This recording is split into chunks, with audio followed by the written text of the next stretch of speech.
Hare Krishna. Welcome everyone. எல்லாருக்கும் வணக்கம். ஸ்ரீ ராதிக பிரிய மனரமணவரம் வரதாயக கிங்கரி ஸ்ரேய ஜனம் ஜனகோபிகதாயக பிரேமமயம் பிரணமாமி யுக குருபாதபதம் அதிகோமள காஞ்சன கோபிபதம் பதசேவக பாக்கியம் ததாத பரம் பரகோகுல ஜன மனதாஸ்யதரம் பிரணமாமி யுக குருபாதபதம் நிஜநேசக பஜ மன பாவமயம் மயகாருணி பக்த பாந்தவரம் வரமஞ்சரி பாவன தாஸ்யதயம் பிரணமாமி யுக குருபாதபதம் ரசராசரசீகரம் யசிதம் சிதபோஷக அமிர்தவாணிதரம் தரணி பர உத்தம சாதுஜனம் பிரணமாமி யுக குருபாதபதம் மம நாவிக பதி குரும் சர்வகதிம் கதி தவ பத சேவகயாஸ்யகரம் கருணாமய ஜகத்குரு சரண புவம் பிரணமாமி யுக குருபாதபதம் ஸ்ரீரூப சனாதன வர்கவரம் வரவாமன விக்ரம சக்யகணம் கணபக்தி பிரஞான பரமகுரும் பிரணமாமி யுக குருபாதபதம் மம குரு நாராயண சுவாமி பதம் பதமங்கள ரூப தாட்யச்சரம் சரணாகத ராகவத்திதரம் பிரணமாமி யுக குருபாதபதம் ஜெகத்ஸ்வாமி மகராஜ் சிக்ஷகுரும் குருவாத்சல பாவக ஸ்ரேயபவம் பவ பகவதி காந்தியாஸ்யயதிம் பிரணமாமி யுக குருபாதபதம் பிரணமாமி யுக குருபாதபதம் பிரணமாமி யுக குருபாதபதம் பிரணமாமி யுக குருபாதபதம் பிரணமாமி யுக குருபாதபதம் ஜெய குருதேவா ஜெய குருதேவா குருதேவா ஜெய குருதேவா ஜெய பிரபுபதா ஜெய பிரபுபதா ஜகத்குரு ஸ்ரீல பிரபுபதா.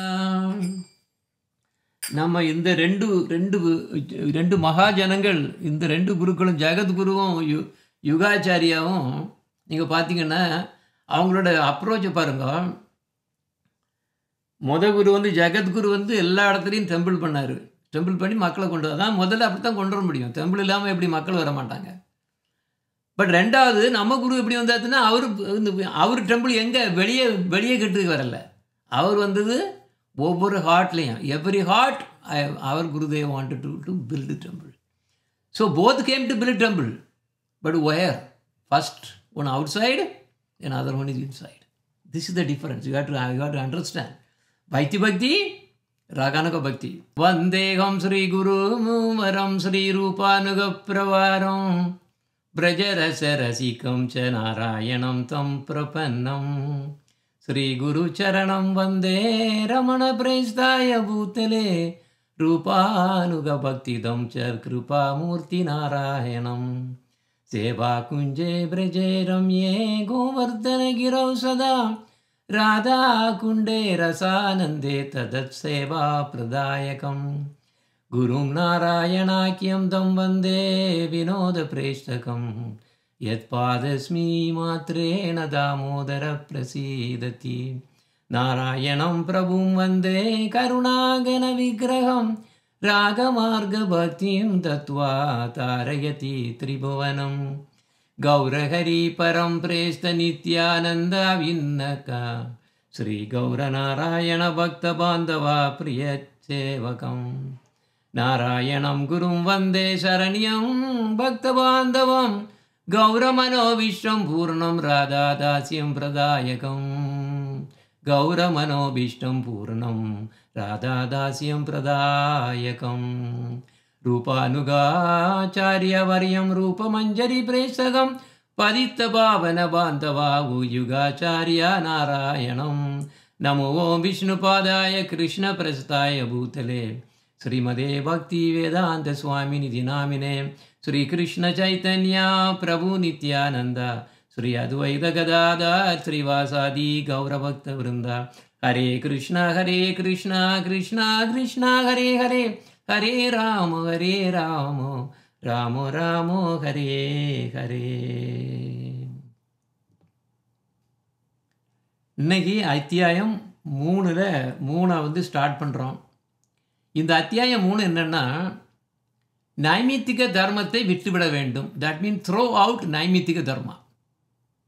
ஸோ எனது நைமித்திக தர்மம்னா எனது உண்டு பண்ணப்பட்ட செயல்கள், அது நிஜமானது கிடையாது, நமக்கு வந்து சொந்தம் கிடையாது. எப்படின்னா, நாம் வந்து மற்றவங்களுடைய வேலையத்துக்கு நம்ம தலையில் போட்டு பண்ணுற மாதிரி, தேவையில்லாத வேலை பண்ணுறோன்னு, என்னடா இது தேவையில்லாமல் இதெல்லாம் பண்ணிகிட்டு இருக்கே, உனக்கு ஏதாவது பிரயோஜனம் இருக்கான்னு கேட்பாங்க சில சமயம். அதை மாதிரிப்பட்டது தான் இந்த நைமித்திக தர்மங்கிறது. அப்போ அதை பற்றி கொஞ்சம் என்னன்னு பார்ப்போம். அப்போ 2 இருக்குது, நிமித்தம் அநிமித்தம்னு இருக்குது. நிமித்தம்னா உண்டு பண்ணக்கூடிய உண்டு பண்ணப்பட்ட செயல், நமக்கு நிஜமாக உள்ளது நிமித்தம். அநிமித்தம்னா நித்தியம், அதாவது அநிமித்தியம்னா செயற்கை அல்ல, நிமித்தியம். இதில் வந்து நம்ம அதுதான் சொல்கிறது. என்ன நித்திய தர்மம், நைமித்திக தர்மம், அநித்திய தர்மம்னு நிறைய வரும். இதை ஒரு டெஃபினிஷன் என்ன கொடுக்கணும்னா, எதெல்லாம் கிருஷ்ண பக்திக்கு சார்ந்ததாக இருக்கோ அதெல்லாம் நித்திய தர்மம். ஏன்னா நம்ம கிருஷ்ணருக்கு சம்மந்தப்பட்டவனால.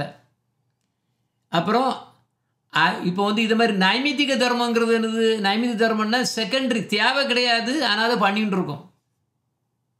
இதை விட இன்னொன்று என்ன, அநித்திய தர்மம். அதே நான் சொன்னேன். இப்போ அநித்திய தர்மம்னா அது நமக்கு அது தேவை, அது பண்ணவே கூடாது, அதனால் எந்த பிரயோஜனமும் இல்லை. அப்போ ஒன்று வந்து முக்கியமாக எப்படியுமே பண்ணி ஆகணும். 2வது வந்து சரி எப்படியும் பண்ண வேண்டியதுனால இருக்கனால அதை வந்து பண்ணலாம், ஆனால் அது முக்கியம் இல்லை. 3வது வந்து பண்ணவே கூடாது. அப்போ இன்றைக்கி இதில் வந்து இந்த விதமான தேவையற்ற தர்மங்களை வந்து த்ரோ பண்ணிடணும் அப்படின்னு தான். அப்போ ஜட உலக பந்தம் அனித்தியம், பூத உடல் பந்தம் அனித்தியம். அப்போ ஒரு நாள் இப்போ இந்த நம்ம திருப்பி இதுக்கு வருவோம், ஜைவ தர்மாவுக்கு வருவோம். ஒரு நாள் இரவு ஒரு 10 மணிக்கு 10 o'clock நைட், கோத்ருமாவில் அடர்ந்த சோலையில் ஒரு மரத்தோட அடியில் திண்ணையில் சன்னியாச தாக்குரா ஜஸ்ட் சிட்டிங். அவரோட யூஸ்வலாக பண்ணக்கூடிய ஹரிநாம ஜபத்தை அப்படியே பண்ணிகிட்டு இருக்காரு. அதே நேரத்தில் வடக்கு திசையை நோக்கிய போது கொஞ்சம் முன்னால் உதித்திருந்த பௌர்ணமி நிலவு அழகாக தெரியுது.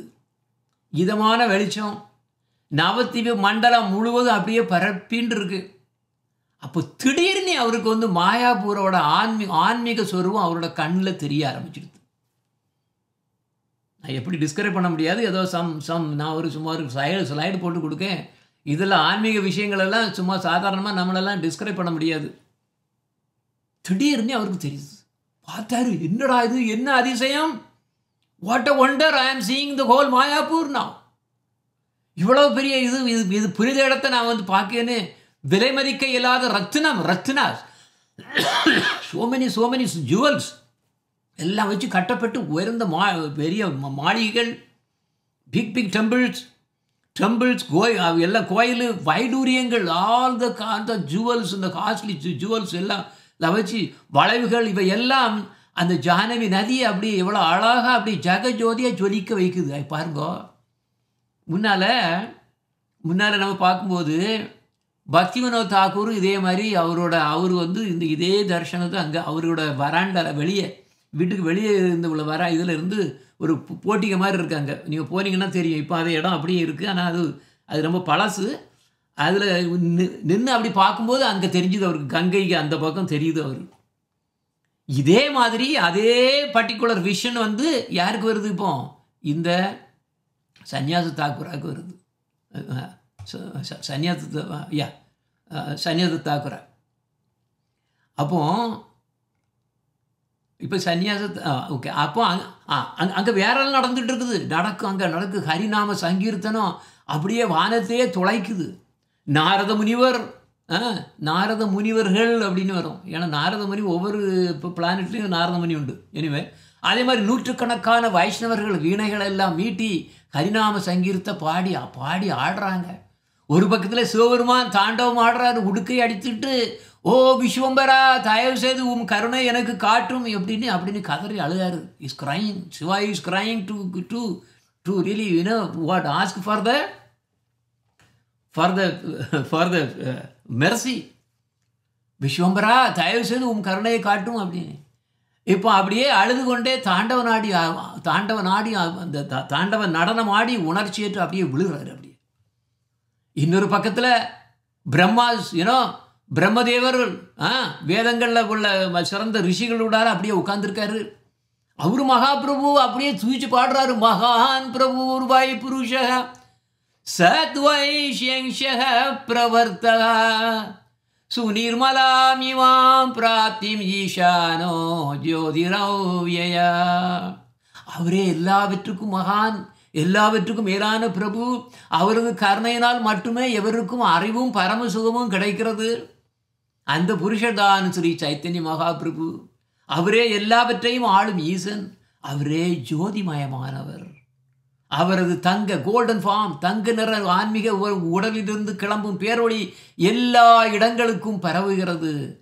இந்த Mahaprabhu has no beginning no ending. ஆதியும் கிடையாது, அந்தமும் கிடையாது, பரம இறைவன் அப்படின்னு அவரு பண்ணாரு. அப்புறம் இன்னொரு திசையில இருந்து பார்த்தோம்னா Indran, all the Indralokas, all the gods and goddesses, everybody எல்லாம் வந்தாச்சு. எல்லா தேவர்களும் பேர் ஆனந்தத்தில் கூவுறாங்க, ஜெய பிரபு, ஜெய கௌரச்சந்திரா, ஜெய நித்யானந்தா அப்படின்னு. சுற்றி உள்ள மரங்கள்ல அமர்ந்திருக்கக்கூடிய பறவைகள் எல்லாம் அப்படியே கௌரா நித்தாய், கௌரா நித்தாய், கௌரா நித்தாய்னு அப்படியே சத்தம் போடுது. எங்கும் பறந்து கொண்டிருக்கக்கூடிய பெரும் கருவண்டுகள், பம்பிள் பீஸ், கௌரநாம ரசத்தை அப்படியே ரீங்காரம் செய்து அப்படியே எங்கும் கௌரநாமங்கள் ஒலித்து கொண்டிருந்ததால் அதை கேட்டு பூமாதேவி, பிரகிருதி தேவி தன் பிரகாசத்தை எங்கும் பரப்பி கொண்டிருக்கிறார். அப்போ இந்த மாதிரி ஒரு விஷன் அவருக்கு கிடைக்கி. என்ன ஆச்சரியம், நான் பார்ப்பது என்ன அப்படின்னு அவருக்கு ஒன்று என்ன நடக்குன்னு தெரியல. அவரோட குருவை நினச்சிக்கிட்டே சொன்னார் சன்னியாசி தாக்கூரா, ஓ பிரபு, கருணையினால் தாங்கள் எனக்கு ஆன்மீக, அதாவது அப்புறக்கட்ட மாயாபுரை யூ ஷோட் மீ, காணிச்சிரீர். இன்னையிலிருந்து ஃப்ரம் டுடே நான் கௌரச்சந்திரரின் பக்தன். ஐ ஆம் a full devotee of கௌரச்சந்திரா. இந்த நவத்வீபத்தில் எல்லோரும் கழுத்தில் துளசி மாலையையும் நெற்றியில் திலகத்தையும் அணிகிறார்கள். தன் உடல் முழுவதும் ஹரிநாமத்தை குத்தியுள்ளனர். நானும் அப்படியே செய்ய போகிறேன். இவ்வாறு கூறிக்கொண்டே சன்னியாசி தாக்கூரா மயங்கி விழுந்து விட்டார். சிறிது நேரத்துக்கு பின்னர் அவர் நினைவு திரும்பி எழுந்தது ஆள ஆரம்பித்தார். என் குருவின் கருணையினால் என் அதிர்ஷ்டம். அவரது கருணையினால் நான் இந்த புண்ணிய பூமியான ஸ்ரீ நவத்வீபத்தின் நிஜ ஜருவத்தை என் கண்களால் காண முடிந்தது அப்படின்னு அழுதாரு. பாருங்க, போன சாப்டரில் அவர் கேட்காரு, நான் எனக்கு ட்ரெஸ்ஸை சேஞ்ச் பண்ணணுமா அப்படின்னு கேட்காரு. அதுக்கு அவரோட குருதேவ் என்ன சொல்லுவார், அது உள்ளே சேஞ்ச் ஆகணும், முதல்ல வெளியே சும்மா சட்டையை போட்டுட்டு இது பண்ணாது கிடையாது. மனம் சேஞ்ச் ஆனால் தான் வெளியே பண்ண முடியும். இனி அது என்ன நடக்குன்னு பாருங்க. அடுத்த நாள் காலையில் அவர் யார், அவர் சங்கராச்சாரியோட பரம்பரையில் வரக்கூடியவர். அவர் ஏகதண்டத்தை வச்சுருப்பாங்க. ஏகதண்டம்னா ஒரு தண்டம் தான், எல்லாமே ஒன்றுன்னு. காண்டவனும் ஒன்று, நானும் ஒன்று, எல்லாமே ஒன்றுங்கிறது எல்லாம் ஒரே சாம்பார். அதை தான் அவங்க வச்சுருப்பாங்க. அதை தூக்கி முதல்ல என்ன பண்ணார், தூக்கி தூர எறிஞ்சார். கழுத்தில் அப்படியே துளசி மாலையை 3 சுற்றினார். நெற்றியில் உருத்துவ புந்திரத்து திலகத்தை போட்டார் நெற்றியில். அந்த நேரத்தில் கோத்ருமத்தில் சன்னியாசி தாக்கூராயின் புதிய தோற்றத்தை கண்ட மற்ற வைஷ்ணவர்கள், ஓ தாங்கள் மிகவும் பாக்கியசாலி, தாங்கள் மிகவும் பாக்கியசாலி அப்படின்னு சொல்லிட்டு அவருக்கு சாஷ்டாங்க வணக்கங்களை அப்படியே உளுந்து கொடுக்குறாங்க. ஏன்னா இவர் ட்ரெஸ் எல்லாம் சேஞ்ச் பண்ணியாச்சுல்ல. பார்த்தாரு, இவருக்கு என்னன்னா இவருக்கு இப்போ என்ன நடக்குன்னு பாருங்க. சன்னியாசி தாக்குறா பார்த்தாரு, இது பிரச்சனையெல்லாம் இருக்குன்னு. இந்த புது வேஷத்தால் இன்னொரு பிரச்சனை உண்டாகியிருப்பதை அவர் உணர்ந்தார். ஐயோ, நான் எந்த வைஷ்ணவர்களின் கருணைக்காக இந்த வேஷம் தரித்தேனோ, இப்போது அந்த வைஷ்ணவர்கள் அல்லவா எனக்கு வணக்கம் செலுத்துகிறார்கள். See, I want to get the blessing of Vaishnava, but now Vaishnavas are respecting me now. Trunatapi sunichena tarorapi sagishnuna amanina manadena kirtaniya sadahari. இப்படிலாம் நான் இருக்கணும். எவன் ஒருவன் தன்னை பலரால் மிதிக்கப்படும் புல்லை விடவும் தாழ்மையாகவும் வெயில் குளிர் அனைத்தையும் தாங்கிக் கொண்டு மற்றவர்களுக்கு நிழலும் அடைக்கலமும் கொடுக்கும் ஒரு மரத்தை விடவும் அதிகமான சகிப்புத்தன்மையுடனும் தன் நலனையோ புகழையோ கருதாமல் எப்போதும் ஒருவன் மற்றவர்களுக்கு முழு மரியாதையும் கொடுப்பானோ அவனால் மட்டுமே ஹரிநாமத்தை எப்போதும் தொடர்ந்து உச்சரிக்க முடியும். இது solid rule, solid fact, truth. ஆனால் நம்ம நினச்சிட்டு இருக்கோம் நாம தான் யோக்கியன்னு நினச்சிட்டு இருக்கோம், மற்றவங்க எல்லாம் அயோக்கியன்கள், நாம் மட்டும்தான் யோக்கியம். அதனால் நம்ம என்ன பண்ணோம், மற்றவங்களால் சண்டை போடுறோம், சச்சரவு பண்ணுறோம். அப்போ அவருக்கு என்ன பண்ணார், இதை நினச்சி அவர் அழுதாரு. ஐயோ, மற்றவங்கள எனக்கு இப்போ ரெஸ்பெக்ட் கொடுக்க ஆரம்பிச்சிட்டாங்களே, நான் எந்த வைஷ்ணவரோட பிளஸிங் எனக்கு வேணுமோ, but now it's happening otherwise. அவங்க எனக்கு ரெஸ்பெக்ட் கொடுக்க ஆரம்பிக்காங்களே, எனக்கு என்ன நேருமோ இது அப்படின்னு அவர் அங்கலாய்ச்சிட்டு இருக்காரு. அப்புறம் நேரே அவரோட குருவான பரமஹம்ச பாபாஜி, சன்னியாச தாக்குராங்கிறது யாரு, சங்கராச்சாரியார் வழியில் வந்தார்ல, இங்கே வந்து இவரை குருன்னு எடுக்க சொன்னார்ல, குருன்னு சொன்னார்ல, அவரு தான் சன்னியாச தாக்குரா. இது பரமஹம்ச பாபாஜிங்கிறது நம்ம முதல்ல பேசிகிட்டு இருந்தது. முதல்ல அவர் இங்கே இருக்கக்கூடியவர். அவருக்கு போய் சாஷ்டாங்க நமஸ்காரம் செய்து தலை குனிஞ்சிட்டு அப்படியே நிற்காரு, அடக்கமாக நிற்காரு. அப்போது பாபாஜி மகாஷாயான்னாலும் பரமஹம்ச பாபாஜிக்கு தான். அதில் என்னென்னா மகாஷாயானா அது என்னது, நம்ம தாக்கூரா மாதிரி, அது ஒரு அடைக்கலமாக, ஒரு அடை என்ன சொல்லுவாங்க, அது மதிப்பு பேர், அவ்வளோதான். பாபாஜினால இவர் தான் பரமஹம்ச பாபாஜி தான் பாபாஜி, அவர் தான் குரு. இதில் அப்போ மாதவி மண்டபத்தில் அவர் உட்கார்ந்துருக்காரு, ஹரிநாம ஜெபம் பண்ணிட்டு இருக்கும்போது இவர் பார்த்தாரு, என்னடா இது புதிய வேஷத்தில் சன்னியாசி தாக்கூரை பார்க்காரு. பார்த்த பாபாஜி என்ன பண்ணார், இரு கரங்களால் உடனே அப்படி கட்டி தழுவி தழுதழுக்க தன் கண்ணீரால் குளிப்பாட்டி, ஓ வைஷ்ணவதாசா அப்படின்னு சொன்னார். இந்த பாருங்க, அவருக்கு வாயிலிருந்து ஒரு வார்த்தை வருது பார்த்தீங்களா. சில சமயம் நம்ம குருவை முதல்ல பார்க்குறோம், ஃபஸ்ட்டு நம்ம இது பண்ணிட்டு அவர் ஒரு வார்த்தை கொடுப்பாரு நமக்கு, நம்ம பேர் அவர் சொல்லிடுவார், நம்ம பேர் என்னன்னு வந்துடும். அது அவங்ககிட்ட வாரது. அது வைஷ்ணவ தாசான்னு சொல்லியாச்சு அவர். இன்று புனித உடலை தழுவியதால் நாம் பெரும் பாக்கியம் பெற்றேன் அப்படின்னு அவர் சொல்கிறார். பாபாஜி மகாஷாயாவின் இந்த வார்த்தையை கேட்டதோடு சன்னியாசி தாக்கூராவின் பழைய பெயர் மறைந்தது, பழைய பெயர் போச்சு. அவர் அன்றிலிருந்து புது பிறப்பெடுத்து வைஷ்ணவதாசா என்ற பெயரை கொண்டார் சொல்லிட்டாரு. அந்த நேரம் அப்படி தான் வரும். அந்த மாதிரி குருக்கள் கொடுக்கறது ரொம்ப சாதாரணமாக இல்லை. அவங்க எங்கே எடுத்து கடைசியில் கொண்டு வந்துடுவாங்க. இவ்வாறு அவர் தன் மாயாவாத சந்நியாச துணியையும் தன் புகழ் கொடுத்த சந்நியாச பேரையும் தன் உயர்ந்த அந்தஸ்தையும் முழுவதுமாக தூர எறிந்தார். இது கிருஷ்ண பக்திக்கு ஆகாததை எல்லாத்தையும் துறக்கணும். இனிமேதான் மெதுவாக நம்ம நைமித்திக தர்மத்துக்கு வருவோம். அன்னைக்கு சாயங்காலம் ஸ்ரீ கோத்ருமாவில் இருந்தும் ஸ்ரீ மத்திய தீபத்தில் இருந்தும் நிறைய வைஷ்ணவர்கள் வந்திருந்தாங்க. பரமஹம்ச பாபாஜியை பார்க்கறதுக்கு ஸ்ரீ பிருத்திமனை சோலைக்கு வந்திருந்தாங்க. அனைவரும் எல்லாரும் அப்படியே பரமஹம்ச பாபாஜியை சுற்றி இருந்து அவங்களோட கையில் இருந்து துளசி மாலைகளை ஹரிநாமத்தை ஜெபம் பண்ணிட்டு இருக்காங்க. they are just around, sitting around them, around சன்னியாசி பரமஹம்ச பாபாஜி and chanting. அவங்க எல்லாம் கண்ணிலெல்லாம் கண்ணீர் மல்கியவாறு, ஓ ஆ கௌரங்கா, ஆ நித்யானந்தா, ஆ சீதாநாதா, ஜெய சச்சி நந்தனா அப்படின்னு எல்லாம் தொடர்ந்து கூவிகிட்டே இருக்காங்க. அங்கே பார்த்தா அமர்க்களம் நடந்துட்டு இருக்கு. கதறிட்டு இருக்காங்க. இப்படி ஜாயின் பண்ணணும், ஜாயின் பண்ணணும், இப்படி ஜாயின் பண்ணணும். சும்மாவே கையை வச்சுட்டு எல்லாத்தையும் மற்றெல்லாம் பேசிகிட்டு இருப்பாங்க. அந்த சாண்டிங் வந்து நாம அபராது. எனிவே அப்போ அங்கே உள்ள வைஷ்ணவ எல்லாத்தையும் பார்த்தாருங்க. யார் நம்ம வைஷ்ணவதாசா அவரை பார்த்த உடனே என்னது இவ்வளவு அற்புதமாக மாறி இருக்காருன்னு அவருக்குள்ளே பேசிகிட்டு இருக்காங்க. வந்திருந்த வைஷ்ணவர்கள் அவங்கள முன்னால் தரையில் உருண்டவாறு வைஷ்ணவதாசா சொல்லுவார், இன்னைக்கு எனக்கு வைஷ்ணவர்களின் பாத தூளி, the dust from the lotus feet of the Vaishnavas, because I am getting only from இதனால தான் எனக்கு வந்து நிச்சயமாக பக்தியே கிடைக்கும் அப்படின்ட்டு வைஷ்ணவர்களின் பாத தூளிகளை தவிர ஒரு ஜீவனுக்கு வேறு எந்த லட்சியமும் இல்லை அப்படிங்கிறத என் குருதேவரின் கருணையினால் நான் தெளிவாக அறிவேன்.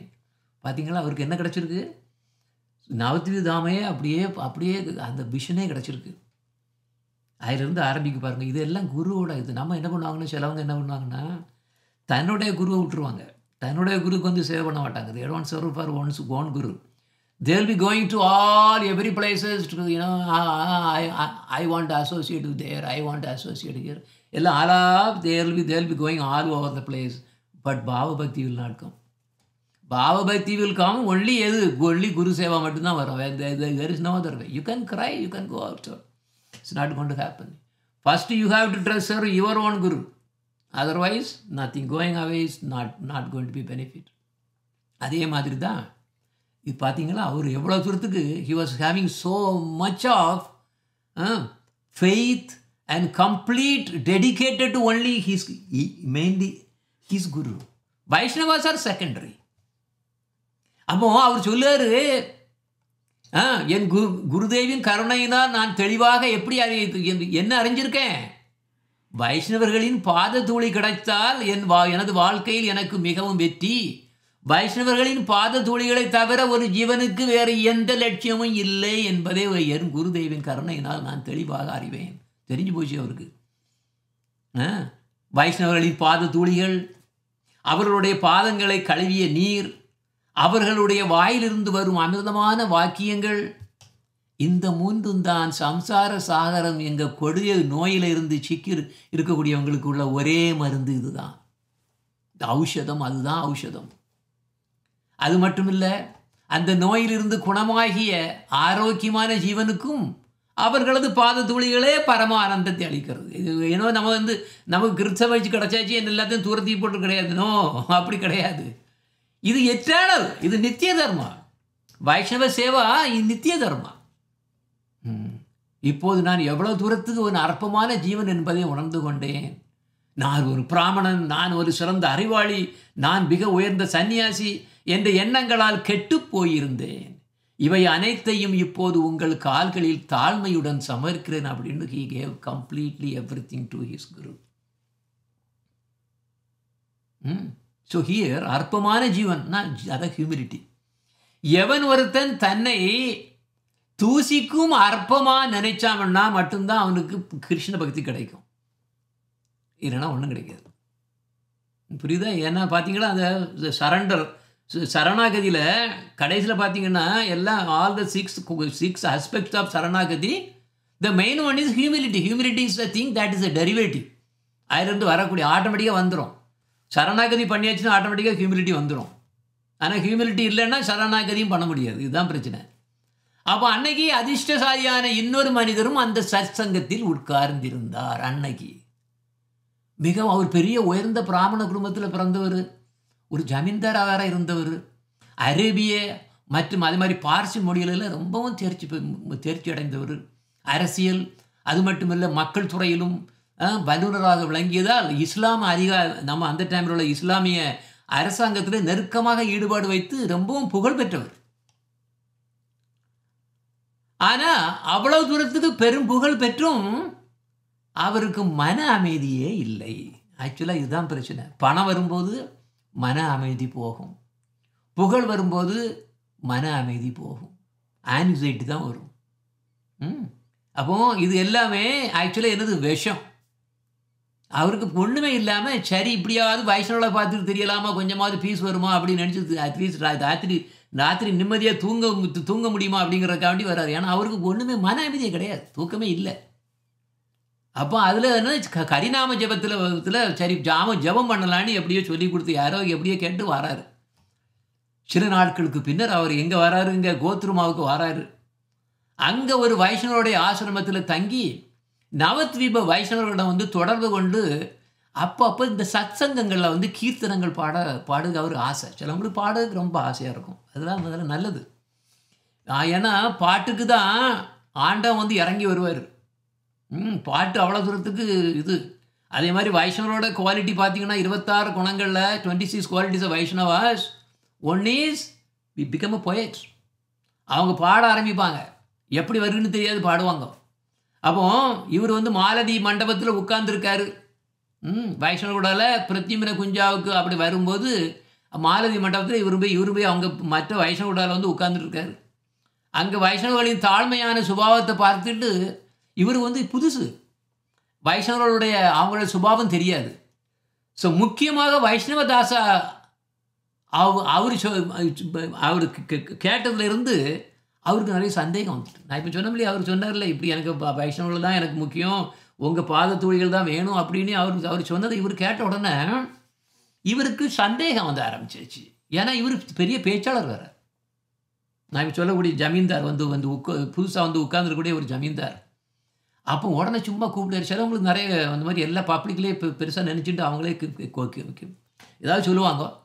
இவர் என்ன பண்ணுவாருன்னா மனுஸ்மிரு அவர் உடனே ஒரு கொஷினை உண்டு போடுறாரு. என்ன பண்ணுவார், மனுஸ்மிருதி அது மற்றும் பற்பல தர்மசாஸ்திரங்கள் பிரகாரம் பிராமண ஜாதி தானே உயர்ந்த ஜாதி, அதன் பிரகாரம் பிராமணர்களுக்கு காலையிலையும் காலையிலையும் மதியமும் சாயங்காலமும் சந்தியாவந்தனம் செய்யது, அதே மாதிரி வேத மந்திரங்களை ஓதுவது, இதுதானே நித்திய கர்மம். காலுங்க இனிமேல் தான் டாபிக் உள்ள வருது. இப்போ இதுவல்ல நித்திய கர்மம் அப்படின்னு அவர் சொல்லுவார், அவர் கேட்காரு. அப்போ இதெல்லாம் கண்டிப்பாக செய்ய வேண்டிய இந்த செயலாக இருக்கும்போது ஏன் இப்படி இவங்க உட்காந்து ஹரிநாமத்தை சேஞ்ச் பண்ணிட்டோம், பஜனை பண்ணிட்டோம், இப்படி எல்லாம் பண்ணிட்டு இருக்காங்க அப்படிங்கிறது இவருக்கு ஒரு டவுட் இருந்து. ஏன்னா அவரும் சேண்டிங் பண்ண வந்திருக்காரு, இருந்தாலும் அவருக்கு டவுட்டு. ஏன் இப்படி வைஷ்ணவர்கள்லாம் இப்படி அவங்களோட நடத்த மற்ற பிராமணர்கள் இப்படி பண்ண மாட்டாங்களே, அவங்க சும்மா வேதத்தை ஓதிட்டு இருப்பாங்க, வீட்டில் உட்காந்துருப்பாங்க, இந்த மாதிரிப்பட்ட ஹரிநாமம் அதெல்லாம் ஒன்றும் கிடையாது, சந்தியாவந்தனம் பண்ணிகிட்டு இருப்பாங்க. அதுக்கப்புறம் மெடிடேஷன் உட்காந்துட்டு எல்லாம் நானும் ஒன்று நானும் பிரம்மன் எல்லாம் பிரம்மம் அகம் பிரம்மாஸ்மி இப்படின்னு ஏதாவது இப்படிலாம் பண்ணிகிட்டு இருப்பாங்க. இவங்க இப்படி எல்லாம் வித்தியாசம் பண்ணுறாங்கன்னு அவருக்கு டவுட்டாக கேட்காரு, ஏன் அப்படி பண்ணுறீங்கோ அப்படின்னு. ஆமாம், ஆனால் இதை ஆனால் உண்மையிலேயே இதுக்கு கேட்ட வைஷ்ணவர்களும் கேட்குறாங்க. இவர் கேட்ட கொஸ்டின் அங்கே எல்லாத்தையும் உழுது. ஆனால் உண்மையான எந்த ஒரு வைஷ்ணவர்களுக்கும் விவாதத்தில் விருப்பம் இருக்காது, அதில் ருச்சியே இருக்காது. நிறைய பேர் தர்க்கத்தில் போவாங்க. ஒரு இது பண்ணோன்னா அவங்களுக்கு தர்க்கத்திலே அவங்களுக்கு போவோம். நிறைய பேர் அப்படித்தானே சேனல் ஆரம்பித்து வச்சுக்கிட்டு எல்லாம் டிபேட் பண்ணிகிட்டு இருப்பாங்க. வைஷ்ணவர்களுக்கு அந்த மாதிரிப்பட்ட குணம் கிடையாது. இதில் விவாதத்தில் விருப்பம் கிடையாது, ருச்சியோ கிடையாது. Vaishnavas do not want to argue or debate. ஆனால் இதை கேட்ட இந்த கேள்வியை கேட்டவர் என்ன பண்ணுவார், அங்கே ஹரிநாம சங்கீர்த்தனை அவர் பாடுவார், அங்கே பாடுவார், நாம சங்கீர்த்தனை பாடுவார். அதனால எல்லாரும் பார்த்தாங்க பரமஹம்சா. அப்போ நமக்கு எப்படா பயில் சொல்லணும், இப்படி சும்மா சாதாரணமாக கேட்கக்கூடியவங்க இல்லை, இவங்க டிபேட்டுக்காண்டி கேட்கறது இல்லை. அதனால் இவருக்கு ஏதாவது சொல்லணும் அப்படின்னு நினச்சிட்டு சரி பரமஹம்ச பாபாஜியை நோக்கி சொல்கிறாங்க, நீங்கள் இதுக்கு பதில் சொன்னீங்கன்னா எங்களுக்கு ரொம்ப மகிழ்ச்சியாக இருக்கும் அப்படின்ன உடனே அவர் அப்புறம் இதை கேட்ட பரமஹம்ச பாபாஜி சொன்னார், எல்லாருக்கும் வந்தனம் கொடுத்துட்டு பரமஹம்ச பாபாஜி தான் சென்ட்ரலில் உட்காருவார் ஃப்ரெண்டில். அவர் பக்கம் கீழே தான் அவர் இருக்கார், வைஷ்ணவதாசா, இப்போ புது நேம். அப்போ அவரு எல்லாத்துலையும் சொல்லுவார், யார், பரமஹம்ச பாபாஜி குரு, ஓ மகாத்மாக்களே, இது உங்கள் விருப்பமாக இருந்தால் ஸ்ரீ வைஷ்ணவதாசா இதுக்கு பதிலை சொல்லுவார் அப்படின்னு அவுட்டு விட்டார். ஏன்னா குருதேவர் கொடுக்கக்கூடிய கமாண்டை ஒன்றும் மாற்றம்னு சொல்லக்கூடாது. தன் குருதேவர் இவ்வாறு, ஏன்னா அது யாருக்காக வேண்டி, சில நன்மைக்காக வேண்டி தான் பண்ணுறாங்க. தன் குருதேவர் இவ்வாறு கூறியதை கேட்ட வைஷ்ணவதாசா அதை ஒரு பெரும் பாக்கியமாக கொண்டு அதே சமயம் தாழ்மையுடன், நான் உண்மையில் மிகவும் தாழ்ந்தவன், அறிவில் மிகவும் உயர்ந்தவர்கள் கூடியிருக்கும் இந்த சபையில் பேச நான் எந்த வகையிலும் தகுதியுள்ளவன் அல்ல. ஆனால் என் குருதேவரின் கட்டளையை நான் தலைமேற்கொண்டு பணி செய்ய வேண்டும். என் குருதேவரின் வாயிலிருந்து தேன் போன்ற ஆன்மீக பொக்கிஷங்களை நான் நிறைய கேட்டிருக்கிறேன். அவற்றில் எனக்கு தெரிந்தது ஞாபகத்தில் இருப்பதை என்னால் முடிந்த அளவு கூறுகிறேன் அப்படின்ட்டு அவர் உடனே போய் நேர குருதான அவரோட குருவான பரமஹம்ச பாபாஜியோட இதில் வந்து பாதத்தில் விழுந்தார். அவருடைய பாதத்தில் உள்ள டஸ்ட்டை எடுத்து அவருக்கு தலையில் தேய்ச்சிட்டு ஆரம்பித்தார். அவர் ஆரம்பிக்கிறாரு. நல்ல விவரமாக கிளம்பணுமோ. ஸ்ரீகிருஷ்ண சைத்தன்யாவே அனைத்து அவதாரங்களுக்கும் மூலாதாரம். அவரே சச்சிதானந்தமயமான பகவான். அவரது ஆன்மீக உடலிருந்து கிளம்பும் ஜோதியே நிர்விசேஷ பிரம்மம். இப்போ பார்த்தீங்களா, வேறு பிரம்ம தத்துவத்தில் உள்ளவர் இங்கே வந்தாச்சு. இப்போ எல்லாம் மாறியாச்சு. அவங்க என்ன சொல்லுவாங்கன்னா, பிரம்மத்திலிருந்து தான் பகவான் வருவான்னு சொல்லுவாங்க. மாயா தத்துவம் சங்கராச்சாரியார். இங்கே பார்த்தீங்களா, ஆல்ரெடி இதாகிட்டா. இப்போ உண்மை தெரிய ஆரம்பிச்சாச்சா.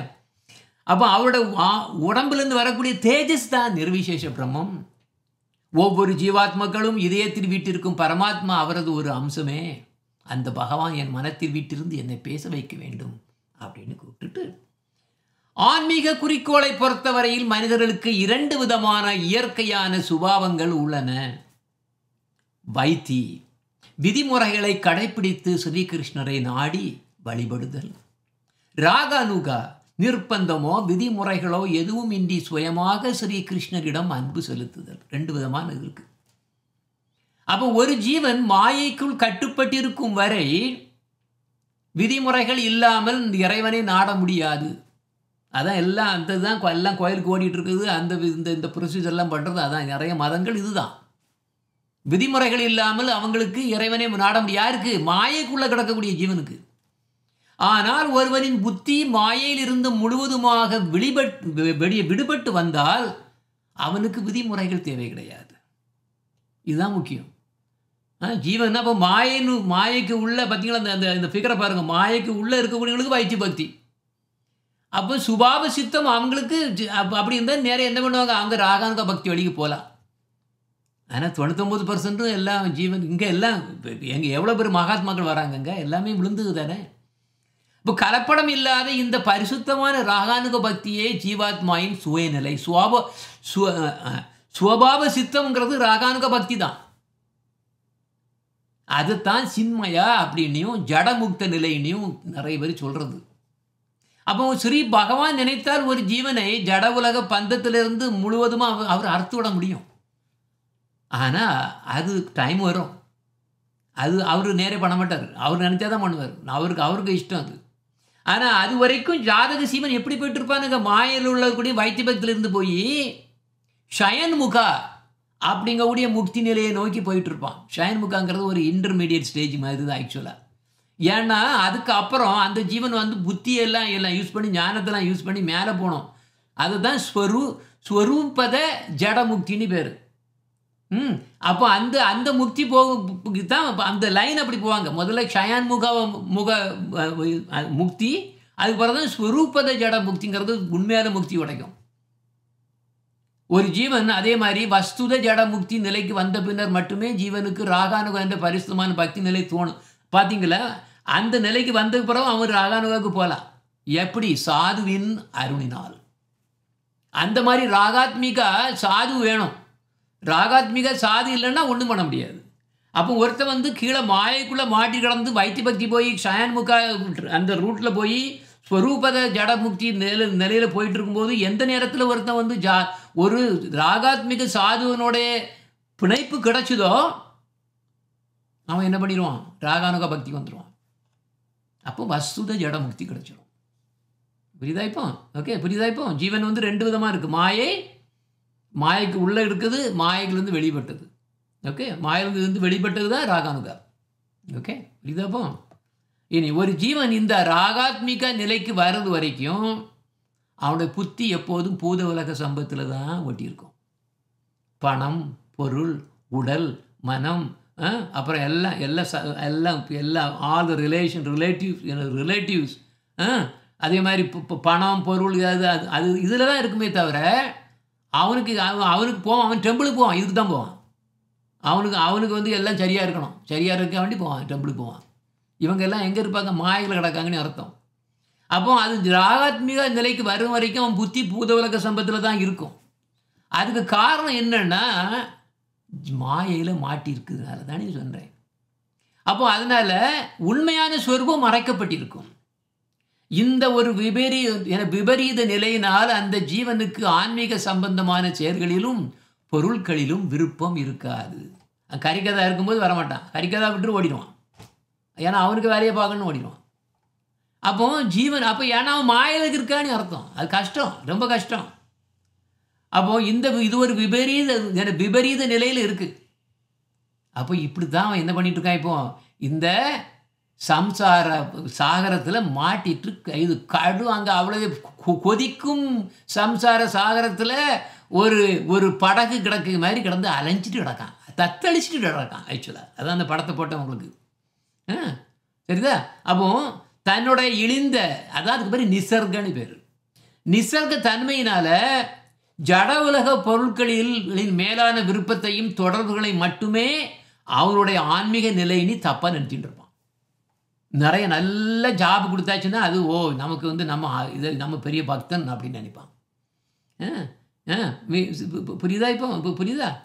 இந்த மாதிரிப்பட்ட இதெல்லாம் என்ன ஃபேமிலியில் நல்லா போயிட்டு இருக்கு, எல்லாருக்கும் நல்ல பணம் வருது, எல்லாரும் சுகமாக இருக்காங்க.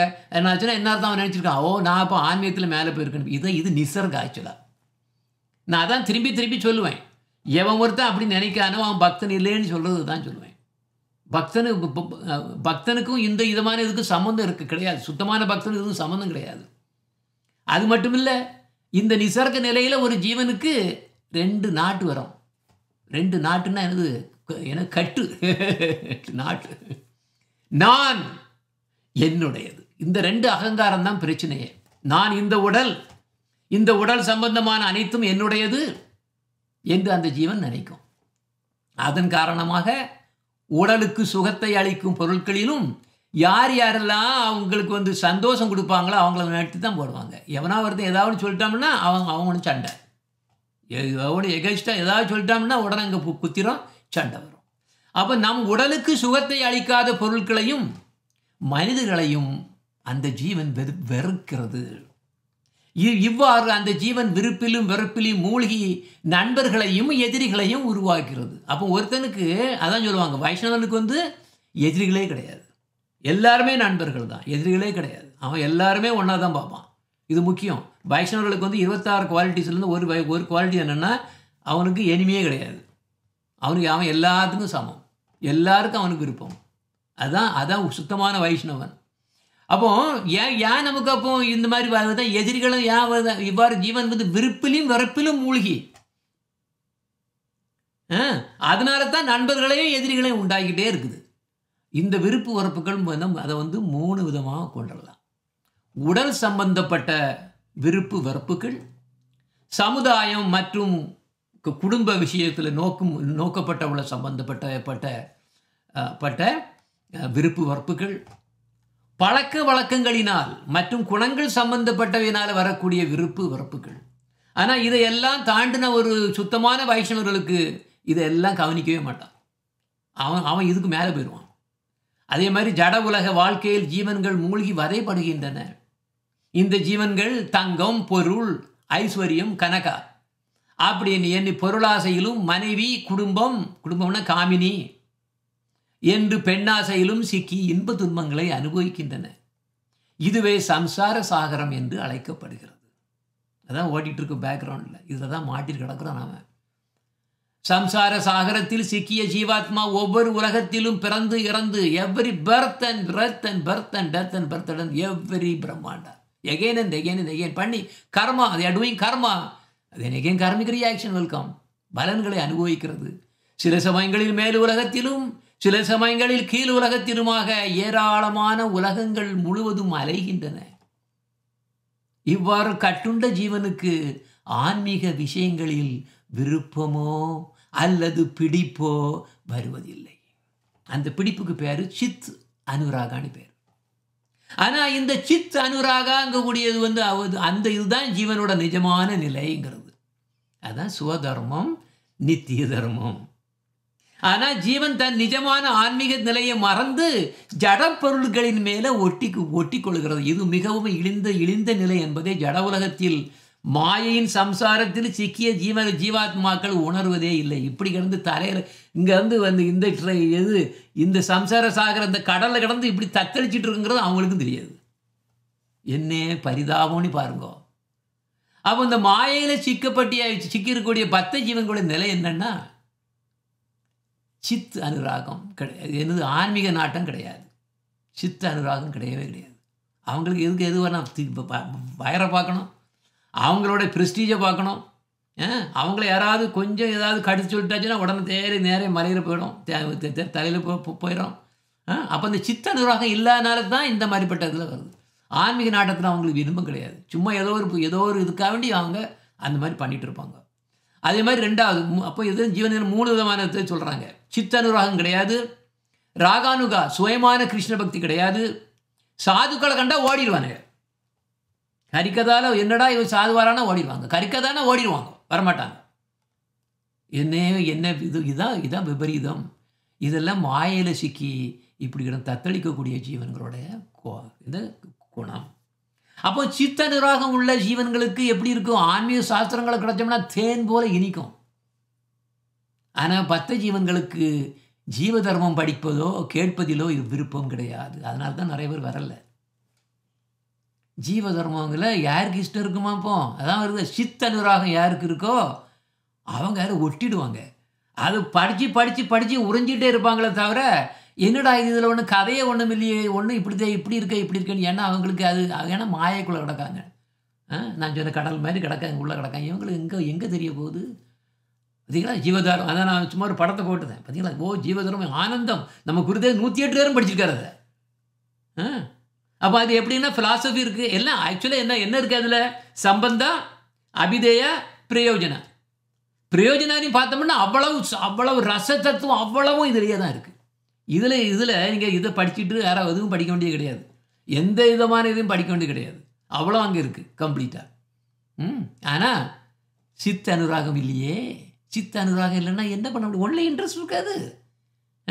நீ போய் ஜாண்டிஸில் மாட்டிருக்கக்கூடியவங்கிட்ட போய் சர்க்கரையை கொண்டு கொடுத்தீங்கன்னா அவன் சொல்லுவான், ஐயா இது கசப்பாக இருக்குமா. அவன்கிட்ட அவன்கிட்ட கொடுக்கா, அவனுக்கு கசப்பாக தான் இருக்கும். புரியுதாப்போ? அப்போ இவ்வாறு ஜட உலக மாயையில் சிக்கிய ஜீவனுக்கு ராகானுகான்னா என்னன்னு தெரியாது. ஆனால் கேட்பாங்க, எனக்கு ராகானுகமான என்னன்னு. ஆனால் என்னன்னு தெரியாது. ராகானுகாங்கிறது என்னன்னு தெரியாது முதல்ல. ஆனால் கேட்பாங்க, என்னடா நீங்கள ராகானுக பக்தர்கள் போகிறாங்க அப்படின்னா அவங்க என்னன்னு தெரியாது. அப்போது ஆனால் சில சமயங்களில் சாதுவினால் ராகானுக பக்தியை இந்த ஜீவன்களின் இதயங்களில் சிறிதாக எழுப்ப முடியுமா?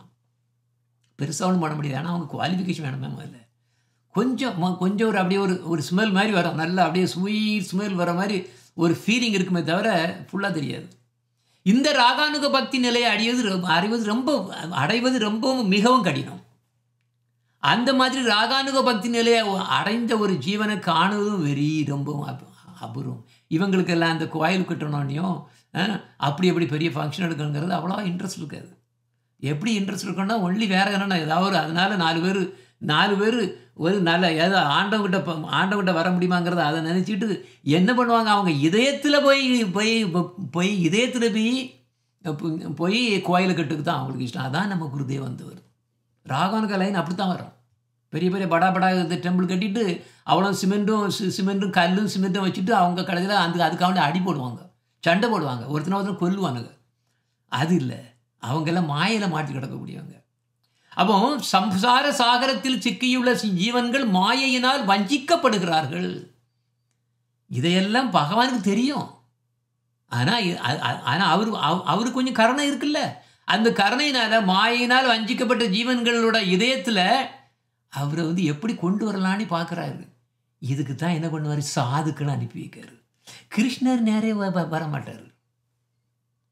கிருஷ்ணர்கிட்ட நம்ம கிருஷ்ணான்னு சத்தம் போட்டாலும் அவருக்கு டிபார்ட்மெண்ட் யாருது? அவர் அந்த பக்தி டிபார்ட்மெண்ட்டை யார்கிட்ட கொடுத்துருக்காருன்னா அவரோட பக்தர்கிட்ட தான் கொடுத்து வச்சிருக்காரு. அவர்கிட்ட தான் போவார். அவங்க ஒரு குருவை தான் அனுப்பி வைப்பார். அந்த சாதுக்களால் மட்டும்தான் இதை பண்ண முடியும். அவங்க கிட்ட தான் அந்த டூல்ஸ் இருக்குது. கிருஷ்ணா கிட்ட அந்த டூல் கிடையாது. அது எல்லாத்தையும் இவங்ககிட்ட கொடுத்துட்டாரு. அந்த டூல் வந்து இவங்ககிட்ட தான் இருக்குது. நம்ம இப்போ என்ன ப்ளம்பிங் பண்ணோன்னா, ப்ளம்பிங்கில் ரிப்பேர் பண்ணணும்னாச்சுன்னா கார்பெண்டர் கூப்பிட்டா அவன்கிட்ட டூல் கிடையாது. எதுக்கு போனோம்? ப்ளம்பர்கிட்ட தான் போனோம். அதே மாதிரி நம்ம இந்த மாதிரிப்பட்ட சாதுக்களுக்கு போனால் தான் சாது சங்கம் கிடைக்கும். ஆனால் ஜீவன்களை வந்து எப்படியாங்க சாதுக்களை பிடிக்கணுங்கிறது பற்றி எந்த விதமான சாஸ்திரங்களும் கிடையாது. சரி, இது கிடச்சுன்னா சரி, ஒரு சாது கிடச்சுன்னா நம்ம வந்து சரி இந்த சம்சார சாஸ்திரம் வெளியே வந்துடலான்னு சரி சொல்கிறது. ஆனால் சாஸ்திரத்தில் எப்படி ஜீவன்கள் வந்து எப்படி ஒரு சாதுவை பிடிக்கணும் அப்படிங்கிறது எங்கேயும் எழுதி வச்சது கிடையாது. என்ன பண்ணுறது? அதனால் ஜீவன்கள் விதி மார்க்கத்தை முதல்ல பின்பற்றி அதன் மூலமாகத்தான் சாது சங்கத்தை அடைய முடியும்னு கிருஷ்ணர் அப்படி ஒரு செட்டப் பண்ணி வச்சுருக்காரு. அப்போ அவர் அனுப்புறது இதுதான் பண்ணுவார். இதன் காரணமாகத்தான் பகவானால் சாஸ்திரங்கள் உருவாக்கப்பட்டன. அனைத்து சாஸ்திரங்களின் மூலசூரியனான பகவானின் கருணையினால் ரிஷிகள் இதயங்களிலிருந்து சாஸ்திரங்கள் வெளிப்பட்டன வருது. ஆதியில் வந்து சாஸ்திரங்கள் இருந்தன. அதில் வந்து சில இடங்களில் வந்து சிலது வந்து சுபகர்மங்களை செய்யணும், நற்பயன்கள் கிடைக்கும், சொர்க்கத்துக்கு போகலாம் அப்படின்னு எழுதி வச்சுருக்கு. மற்ற சாஸ்திரங்களில் என்ன ஆன்மீக ஞானம் எனக்கு வேணும், ஆன்மீக ஞானம் வந்தாச்சுன்னா மோட்சம் கிடைக்கும்னு அப்படி எழுதி வச்சுருக்கு சிலதில். சில இடங்களில் வந்து இல்லை, நீ பகவான்கிட்ட வந்து அன்புடன் பிரீத்தி ரூப பக்தி வச்சுக்கோ, அப்போ நீ வந்து அதுதான் பெஸ்ட்டு அப்படின்னு இன்னொரு இடத்துல எழுதி வச்சுருக்குது. நீங்கள் பார்த்தீங்கன்னா வேதத்தை பார்த்தீங்கன்னா 70% கர்மம் தான். கர்மம் பண்ணி நீ சொர்க்கத்துக்கு போவானே தான் இருக்கும். அதில் அப்புறம் 25% வந்து என்னது, 25% வந்து ஞானத்தை பற்றி வரும். உபனிஷத்துக்கள் வந்து 25%, மிச்சம் 5% தான் பக்தியை பற்றி பேசும். இது அப்போ வேதத்தினால யூஸ் கிடையாது, நமக்கு கிடையாது. அப்போ மாயையின் இல்லை பந்தத்துடன் கட்டுண்ட ஜீவன்கள் பற்பல நிலையில் நிற்கும். இப்படி எல்லாம் மிக்ஸாக கிடைக்கும். அதனால தான் மிஸ்ரான்னு பேர். மிஸ்ரானா மிக்சடுன்னு அர்த்தம்.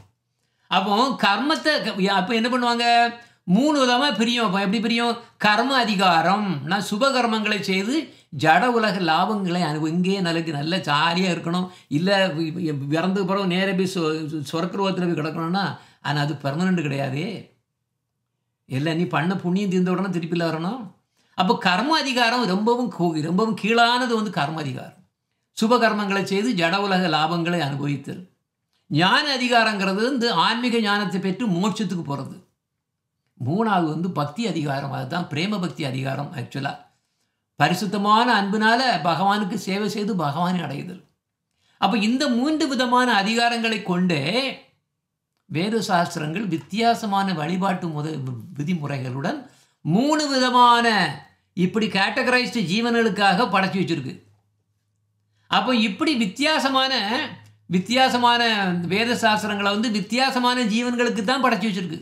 இது அவரோட சித்தம். பகவான் கிருஷ்ணரோட இது அவரோட ஐடியா. இப்படி வச்சிருக்கக்கூடிய தர்மங்களுக்கு தான் வைத்திக தர்மம்னு பேர். எப்படி ஃபாலோ பண்ணி எப்படி நம்ம வந்து கடைசியில் ஆண்டவன்கிட்ட போகணுங்கிறது தான் உள்ளே வசதி. அதுக்கு இடையில தான் இன்டர்மீடியட் ஸ்டேஜஸ் இருக்குது. எனக்கு சொர்க்கலோகம் வேணும், இல்லை எனக்கு மோட்சம் வேணும். மோட்சமும் கூட பெர்மனன்ட் கிடையாது. காலத்தையும் தள்ளி விட்டுறாரு. நீ இங்கே வந்து தூங்க வந்திருக்கிறேன்னு தள்ளி விட்டுருவாரு. திருப்பி பரப்புக்கு சான்ஸ் கொடுப்பாரு. அதனால் அதுவும் வந்து ஃபைனல் கிடையாது. அப்போ ஒரு ஜீவன் ஒரு குறிப்பிட்ட வைத்திக தர்மத்தை தன் அதிகாரத்தினால உந்தப்பட்டு இஷ்டத்தோடு போய் அதை பிடிச்சிடும். அது டக்குன்னு கர்மயோகம் பிடிச்சிடும், இல்லை ஞான யோகன்றான், இல்லை எனக்கு அஷ்டாங்க யோகன்றானுங்க. இப்படி பண்ணி அஷ்டாங்க யோகங்கிறது கர்மயோகத்தில் உள்ள ஒரு சொபிஸ்டிகேட்டட் தான். அது ஒன்றும் பெருசு ஒன்றும் கிடையாது.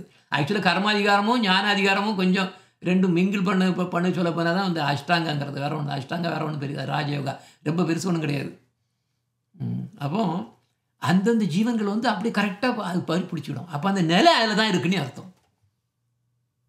அப்போ இந்த தர்மங்கள் எதையுமே பின்பற்றாதவர்கள் வந்து வைத்திக தர்மம், அதாவது மிலேச்சர்கள்னு சொல்லப்படுவாங்க. இந்த நாஸ்திகர்கள்னு சொல்லலாம். அந்த மாதிரி இவங்க ஒன்றையும் கிடையாது. எல்லாம் அனிமல் மாதிரி இருப்பாங்க. அவங்கெல்லாம் வைத்திக தர்மம்னு அர்த்தம். வைத்திக தர்மம்னா ரூல்ஸ் அண்ட் ரெகுலேஷன், அதான் வைத்திக தர்மம். அதே மாதிரி வைத்திய பக்தினாலும் பக்தி எப்படி வருது, ரூல்ஸ் அண்ட் ரெகுலேஷன் ஃபாலோ பண்ணி அப்படியே பக்தி மேலே அப்படியே டெவலப் பண்ணி கொண்டு போகிறது தான் இது. புரியுதா? ஓகே. அப்போ வேதங்களில் விவரிக்கப்பட்ட இந்த 3 விதமான அதிகார பிரிவு இருக்கு இல்லையா, இதைத்தான் நம்ம ரிஷிகள் வந்து எனது இந்த இந்த இந்த சான்கிரிட் சாஸ்திரத்தில் எல்லாத்தையும் விவரமாக எழுதி வச்சுருக்காங்க. கர்ம அதிகாரத்துக்கு உள்ள ஜீவன்களுக்கும் யார் கொடுத்துருக்கா? மனு. அதாவது பிரம்மதேவரோட மைந்தர் தான் மனு. அதே மாதிரி அவருக்கு கூட ஒரு 20 பண்டிட்ஸ் அவங்க எல்லாம் சேர்ந்து வந்து பிரம்மாவோட அங்கீகாரத்தில் பண்ணது தான் எது இந்த கர்ம அதிகாரத்தில் உள்ள சாஸ்திரங்கள் எல்லாம். அதான் அது மனு சாஸ்திரா தான் அது மெயினாக கர்ம அதிகாரத்துக்குள்ளது. மனு என்கிட்ட இருக்கு, என்னோட ஒரு காப்பி இருக்கு, எப்படியே கிடச்சிது எனக்கு. ஞான அதிகாரத்துக்கு உள்ளான ஜீவன்களுக்கு தத்துவங்கள், கோட்பாடுகள், இதெல்லாம் நிறைஞ்ச சாஸ்திரங்களை மற்றவங்க எழுதுனாங்க. கடைசியாக பிரேம பக்தி அதிகாரத்துக்கு தகுதி பெற்ற ஜீவன்களுக்காக புராணங்கள், சுத்தமான தந்திர சாஸ்திரங்கள், குறிப்பாக பாகவதம். இந்த ஞாயிற்றுக்கிழமை தோறும் இனிமேல் ஸ்ரீமத் பாகவதம் எடுக்கலாம் அப்படின்னு ஒரு ஐடியா இருக்குது. ஸ்ரீமத் பாகவத்தை ஏன்னா சண்டே பண்ணோம்னா எல்லாரும் ரிலீஸ் பண்ணுவாங்க. இன்றைக்கி இப்போ கவர் பண்ணது வந்து கொஞ்சம் நல்லாவே வசதியான சாஸ்திரத்தை நம்ம பண்ணுறோம். ஆனால் நல்ல கவனமாக இது பண்ணுங்க, விடாதீங்கோ. இது வந்து பக்திக்கு ரொம்ப முக்கியமான ஃபவுண்டேஷன். இது இல்லைன்னா நமக்கு பக்தி கிடைக்காது. இந்த லைஃப் வேஸ்ட் ஆகி போயிடும். ஒன்றும் இல்லாமல் கடைசியில் அப்படியே போயிடும் கடைசியில். அப்போ பக்தி தான் முக்கியம். பக்தி இல்லாமல் கர்ம மார்க்கமும் கர்ம அதிகாரமும் இதில் பார்த்தோன்னா கர்ம அதிகாரம் ஞான அதிகாரம்னு பண்ணோம்னா இந்த ரெண்டும் தனியாக ஒன்றும் பண்ண முடியாது. அஷ்டாங்க யோகாவும் அதே மாதிரி தான். பக்தி அதில் இல்லைன்னா அதுக்கும் பயன் கிடையாது. கர்ம ஞான மார்க்கங்கள் இதெல்லாம் யோக மார்க்கங்கள் எல்லாம் பக்தி இல்லைன்னா முடியாது. ஆனால் அந்த பக்தி நிலை வந்து கொஞ்சமாவது இருக்கணும். அதைத்தான் கர்ம மிஸ்ர பக்தி. ஏன்னா கர்மம் பண்ணுவான், அவன் கொஞ்சம் போல் பக்தி வச்சுருப்பான் ஆண்டவனுக்கு. அவனுக்கு பேர் அந்த இதுக்கு பக்தி பேர் கர்ம மிஸ்ரனா கலப்படம். அது மாதிரி ஞான மிஸ்ர பக்தின்னா ஞானம் இருக்குது அவனுக்கு வந்து மோட்சம் அது என்ன அப்படி பண்ணால் உபனிஷத்தை படிக்கிறான், வேதத்தை படிக்கிறான், அதெல்லாம் பண்ணுறான். ஆனால் ஞானம் இருக்குது, ஆனால் பக்தி இருக்குது. ஆண்டவன் இருக்காருன்னு ஒரு பக்தி இருக்கணும். இல்லைன்னா ஒன்றும் கிடைக்காது. அது எனது பிரம்மம் கூட கிடைக்காது. இவனுக்கு போயிட்டு இது கிடையாது நான் தான் கடவுள் நினச்சோம்னா அவனுக்கு அதுவும் கிடைக்காது. அவங்க நினச்சிட்டு இருப்பாங்க நாங்கள் எல்லாம் முக்தி கிடச்சி போச்சுன்னு. முக்தி கிடைக்காது. சுத்த பக்தி தான், சுத்தமான பக்தி தான் நம்ம பேசக்கூடியது. அப்போ இதில் வந்து சாது என்ன கொடுக்காரு? சித் அனுராகத்தை கொடுக்காரு. நான் இப்போ தான் பேசினேன் அதை பற்றி. சித் அனுராகத்தை கொடுத்து அந்த சித் அனுராகத்தில் இருந்து வரக்கூடியது ராகானுக பக்தி கிடைக்கும். புரியுங்களா? அப்போ வைத்தி பக்திக்கு நான் சொன்னோம்லே 20 சாஸ்திரங்கள் நான் சொன்னோம்லே நான் இதில் மென்ஷன் பண்ணேன். 20 சாஸ்திரங்களும் மனு கொடுத்ததையும் வச்சு தான் கர்மயோகம் கம்ப்ளீட்டாக இருக்குது. விதி சாஸ்திரங்கள். ஞான யோகம் வந்து எதில் இருக்குது? வேதத்துங்களில் இருக்குது. அப்போ நான் சொன்னேன் 70% வந்து வேதத்தில் கர்மயோகம் தான். நீ சந்திரனை தொழு, இந்திரனை தொழு, உனக்கு சொர்க்கம் கிடைக்கும், இது கிடைக்கும். அங்கே போய் நல்லா என்ன ஜூஸ் அது அங்கே சந்திரனில் போய் சோமா ஜூஸ் குடிக்கலாம். எல்லாம் அவ்வளோ வரும் குடிகார பசங்க. அங்கே போய் குடிக்கலான்னுட்டு போகக்கூடியவங்க தான் இவனுக்கு அவ்வளோ வரும் கர்மயோகம் பண்ணக்கூடிய. இந்த வேதத்தை படிச்சுட்டு போகக்கூடிய அங்கே தான் போகிறாங்க. போயிட்டு திருப்பி அது நிரந்தரம் கிடையாது, கீழே தான் வரும். 25% வந்து ஞான உபனிஷத்துகள் இருக்குது. மொத்தம் 1008 உபனிஷத்து. அந்த 1008 108 அதை செலக்ட் பண்ணாங்க. அந்த 108 கூட முடியாது நினச்சிட்டு இப்போ 18 தான் முக்கியமான உபனிஷத்தாக இருக்குது. மிச்சம் 5% தான் வேதாவில் பக்தியை பற்றி பேசுது. அப்போ நம்ம சாதாரணமாக ஒருத்தன் வந்து மாயைக்குள்ளே மாட்டிட்டு பக்திக்கு வரணும்னா இப்படி தான் வருவான். கர்மம் பண்ணுவான், கர்மயோகம் பண்ணுவான், சேரிட்டி பண்ணுவான், இதெல்லாம் பண்ணி அதுக்கப்புறம் ஞான யோகத்துக்கு வருவான். ஸ்பிரிச்சுவல் நாலேஜ் அவனுக்கு நிறைய படிப்பான், கீதை படிப்பான், அதை படிப்பான், நிறைய இதெல்லாம் கேட்பான், ஹரிகதை கேட்பான். அதுக்கு தான் அதனால சாது சங்கம் மெதுவாக வரும்போது தான் பக்தி கிடைக்குது. அதான் பிரீத்தி ரூப பக்தி. பக்திங்கிறது உண்மையிலே பிரீத்தி ரூப பக்தி தான் உண்மையான பக்தி. அப்போ பகவத்கீதா இந்த மூணையும் கொடுக்குது. சரி, அதே மாதிரி நீங்கள் பார்த்தீங்கன்னா பக்தி சாஸ்திரத்தில் பகவத்கீதா, பாகவதம், அதுக்கப்புறம் சைத்தன்ய சரிதாமிர்தா. இது வந்து அல்டிமேட்டாக பக்தி இதில் வந்து மேலே கொண்டு போயிடும். பகவத்கீதா இந்த மூணையும் கொடுக்குது. பக்தியில் ஒரு இன்ட்ரொடக்ஷன் தான் கொடுக்குது. அது 12வது அத்தியாயம் 18வது அத்தியாயம் இதெல்லாம் ஒன்று இன்ட்ரொடக்ஷன் தான் கொடுக்குது, ரொம்ப ஒன்றும் கிடையாது. ஆனால் இதுக்கு மேலே அடுத்த ஸ்டேஜ் வந்து பாகவத்துக்கு அடுத்தால மேலே சைத்தன்ய சரிதாமிர்தா. சரியா? ஓகே, இனிமேல் முடிக்கணும், நேரம் ஆகுது. இனிமேல் நான் கரெக்டாக 1 ஹவரில் முடிச்சிடுவேன். ஆனால் நவீன காலத்தில் என்ன பண்ணுவாங்கன்னா இவங்க இந்த பக்தி தத்துவம் இந்த இருக்குல்லையே, இந்த தத்துவவாதிகள் உண்மையை புரியாமல் ஒன்று மட்டும் முடிப்பான். இல்லைடா பகவத்கீதை ஒன்லி கர்ம சாஸ்திரம்பான். அவன் சொல்லுவான் இல்லை இது ஞான சாஸ்திரம்பான். இன்னொருத்தன் சொல்லுவான் இது பக்தி சாஸ்திரம்பான். அவனு போட்டு அடிச்சுட்டு கிடப்பாங்க. ஏன்னா அவங்களோட அஃபினிட்டி அவங்களுடைய குவாலிஃபிகேஷன் தகுந்தவாறு தான் அவங்களுக்கு அது பிடிக்கும். இது மாதிரி. அப்போ கர்மங்களில் வந்து இனிமேல் கொஞ்சம் ஓகே, இன்னும் ஒரு 10 நிமிஷத்தில் நான் முடிச்சிருவேன். ஏன்னா நான் ஸ்டார்ட் பண்ண கொஞ்சம் லேட் ஆகிடுதுல்ல. கர்மங்களில் வந்து 2 வகையான கர்மங்கள் இருக்குது. சுப கர்மங்கள், அதான் புண்ணிய கர்மங்கள். அசுப கர்மம், புண்ணியம், அது மோசமான விளைவை கொடுக்கக்கூடிய கர்மங்கள். ஒருத்தன் வந்து சுப கர்மங்களை செய்யும்போது அது மங்களமான புண்ணியங்களை சேர்க்கும். ஆனால் ஒருவன் அசுப கர்மங்களை செய்யும்போது அது அமங்கலத்தை உருவாக்கும். பாவ செயல்களும் செய்யக்கூடாதவை நீ சாஸ்திரத்தில் சொல்லக்கூடியவர்கள் எல்லாத்தையும் எது அசுப கர்மங்கள். சுப கர்மங்கள் நல்லவை. அதே மாதிரி இன்னும் 2 இருக்குது. விகர்மம். விகர்மம்னா கண்டிப்பாக தவிர்க்கக்கூடியது. அதுக்கு அதாவது கொடும்பாவம். அகர்மம்னா ஒன்றுமே செய்யாமல் சோம்பேறியாக இருக்கிறது. யார்? நம்ம மாயாவாதிகள் அப்படித்தான் சொல்லுவான், நான் ஒன்றும் செய்ய வேண்டியதில்லைன்பான். அதுவும் சரி கிடையாது. ஓகே, அப்போ சுபகர்மங்கள் வந்து இங்கே பாருங்க. இப்போ டாபிக் வரும். இந்த ஸ்லைடு ரொம்ப முக்கியம். கர்மங்கள் வந்து 3 விதமாக இருக்குது. நித்திய கர்மம், நல்லா கவனிங்கோ. இந்த ஒரு ஸ்லைடு உங்களுக்கு பிடிச்சாலே உங்களுக்கு புரிஞ்சுட்டுனா போதும். இது வரைக்கும் நான் இன்ட்ரோடக்ஷன் தான் கொடுத்துருக்கேன். ஜீவன்கள் கஷ்டப்பட்டது அதெல்லாம். நித்திய கர்மம்னா நித்தமும் செய்ய வேண்டிய கர்மங்கள். நித்தியம்னா அர்த்தம் அதான், நித்தியமும். எங்கே? அது மேல் உலகத்தை செல்ல வைக்கிறது. மேல் உலகத்தான் எது? இங்கே வந்து கிருஷ்ணர், முக்கியமாக கிருஷ்ணர், இல்லைனா மோட்சம். எதெல்லாம்? ஒரு காயத்ரி ஜபம் பண்ணணும், காலையில் கொடுக்கக்கூடிய குரு கொடுத்த மந்திரத்தை ஜபம் பண்ணணும், காலையில் மந்திரம் மறந்துடாமல். தாய் தந்தையர்களை வந்து பேணணும், வழிபாடுகள் பண்ணணும், சமூக நற்செயல்கள் பண்ணணும். இதெல்லாம் நித்திய கர்மம்னு போயிட்டு இருக்கு. ஆனால் இதில் எந்த மாதிரி வழிபாடு, எந்த விதமான சமூக இதெல்லாம் அதில் தான் நம்ம கஷ்டங்கள் வருது. போம் எப்படி அதை டிஃப்ரென்ஷியேட் பண்ணுறதுன்னு.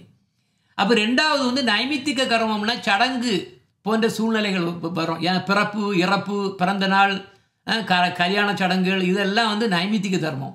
இன்றைக்கி டாப்பிக்கோட இது என்னது ஆக்சுவலாக? அதே மாதிரி பாப விமோச்சன கிரியைகள், இதெல்லாம் ஆக்சுவலாக நைமித்திக தர்மம். அப்போ இன்னையோட டாபிக் என்னது? நைமித்திக தர்மங்களை விட்டு விட வேண்டுங்கிறது தான். இதை தான் நம்ம பேசிகிட்டு இருக்க போகிறோம். இது 3வது ஒன்று இருக்குது, காமிய கர்மங்கள். இதை செய்யவே கூடாது.